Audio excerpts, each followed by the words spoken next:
everyone, in today's speed build I am bringing you a micro home. This is a tier 1 micro home if you have the tiny living pack. So I was trying to play around with the terrain a little bit again in this build because I wanted to try to create like almost like a little hill, like having the house on top of a hill, but I didn't want it to be too high either, so I barely changed it, but I thought it looked cute anyway. And if you don't know, a micro home, if you have the tiny living pack, it's when the house only has a total of 32 tiles for the living space.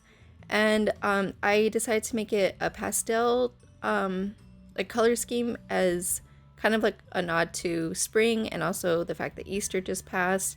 And you'll see later on when I do the decorations inside, I do include a couple of those brightly colored eggs, like the Easter eggs. So I'm not religious, so I don't necessarily celebrate Easter, but I mean for my kids I do, and my husband is kind of religious still, so in a way I guess I kind of celebrate Easter. And I did growing up because I grew up Catholic, but yeah, so this isn't necessarily like an Easter themed house or anything like that. It's just I wanted to use pastel colors, and so I did include some of those as decorations also. This is my first time creating a micro home, so I did kind of struggle a little bit with having enough space for everything I wanted to put inside of it. And I actually did playtest this house. If you're familiar with any of my previous videos, I don't usually playtest the houses I build, but I decided since it's a micro home, I should probably check it out and make sure that everything works correctly.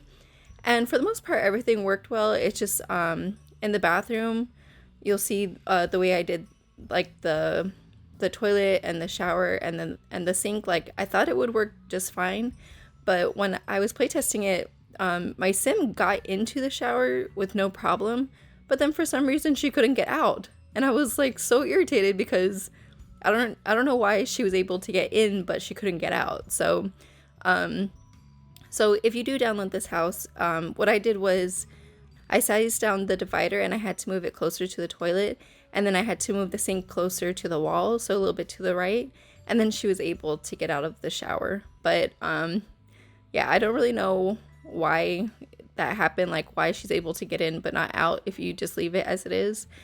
And then I also you'll see later on when I get to the kitchen, I put that like bread container thing on the counter, and my sim couldn't complete preparing her food because she needed counter space. So I ended up moving that bread container thing to the top of the refrigerator when I was playing. I mean, you could just delete it. It's really just for decorative purposes. But, you know, if you want to keep the bread container, I would just move it to the top of the refrigerator if you know how to do that. But, or you could just delete it, and it works perfectly fine with them being able to cook in the kitchen. You'll see I add that like half wall in the kitchen.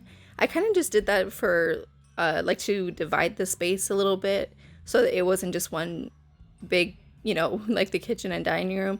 Of course I didn't have to do that, but I also wanted like another way to add some like decoration or like a different color or like pattern to the room. So, but you know, of course, if you don't want that wall there either, you could just bulldoze or like delete that little half wall.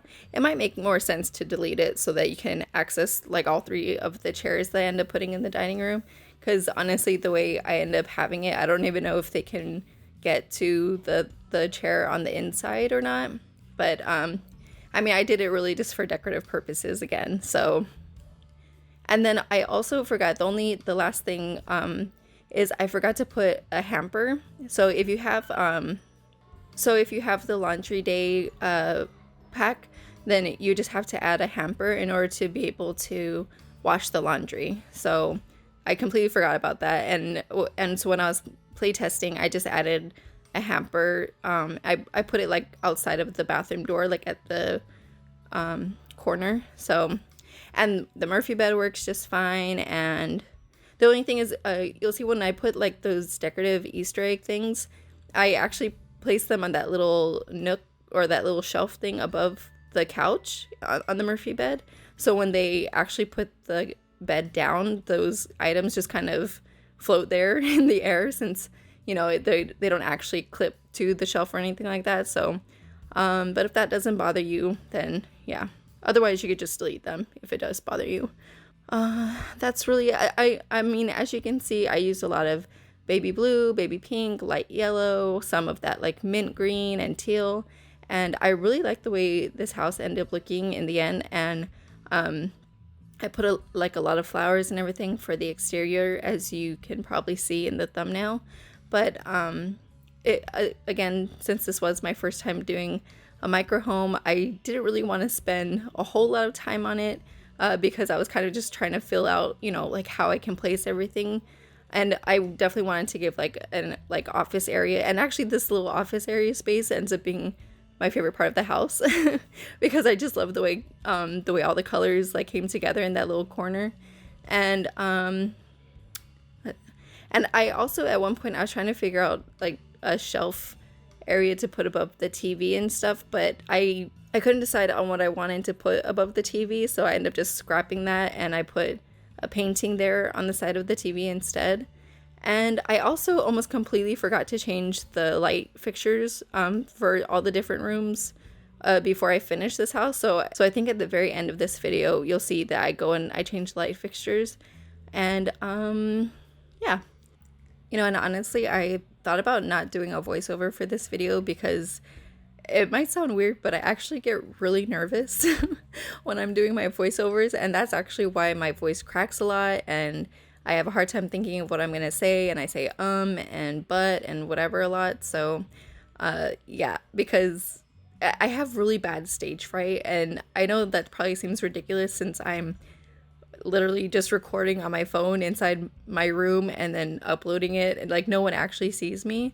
But just the fact that I know people that I don't know, you know, from I don't know where in the world might actually listen to what I'm saying, that makes me really nervous.